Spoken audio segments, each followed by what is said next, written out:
The WHO says contagious afflictions such as HIV/AIDS and tuberculosis are not the ones that pose the greatest global threat to public health. Instead, it says the major threat comes from non-communicable diseases, or NCDs, which are often the result of poor diet and lifestyle choices, environmental influence, or genetics. In many parts of the world, the numbers of NCD cases are soaring, and abuse of tobacco and alcohol have only compounded the problem. The WHO says the billions of dollars being spent year after year on treating chronic illnesses such as cancer, heart disease, and diabetes are pushing millions of people in the developing world below the poverty line.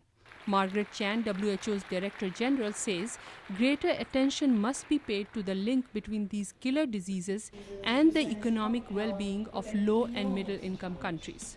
For some countries, it is no exaggeration to describe the situation as an impending disaster. I mean a disaster for health, for society, and most of all, for national economies. Experts say changing demographics are at the root of the NCD problem. In many developing countries, the populations are growing quickly, aging, and also adopting more urban lifestyles. Dr. James Hospitalis, a WHO expert on chronic diseases, says the problem of NCDs is much more widespread than many people realize. He says they are a major problem in big countries like the United States, India, China, and in nations across Latin America and the Mediterranean region.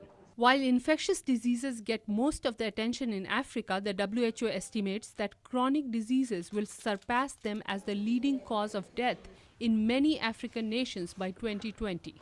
Dr. Hospitalis notes that in smaller countries such as Trinidad and Tobago or Barbados, the public health costs of treating hypertension and diabetes have climbed to between 5 and 8% of those nations' gross domestic product. It's not sustainable. It will crush the health services in many countries if this continues.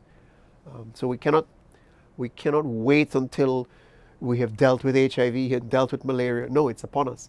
As a matter of fact, one of the major contributors to tuberculosis going up in several countries is because diabetes is going up and obesity. So there is a link between diabetes and TB. Dr. Hospitalis says leaders of some middle and low-income countries are beginning to realize that national health policies must be focused more sharply on prevention.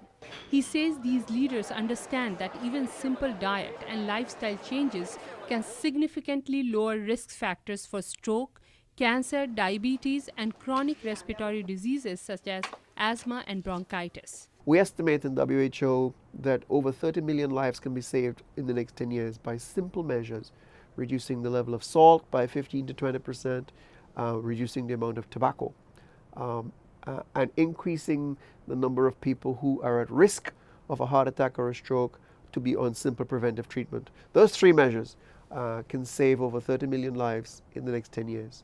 WHO officials say the UN agency's first global status report on non-communicable diseases, with its country-by-country assessments of the NCD epidemic, aims to educate policymakers, industry and civil society leaders, and the general public about the need for a coordinated response to these public health threats. The UN General Assembly will convene its first ever high-level meeting on the prevention and control of non-communicable diseases in New York this September.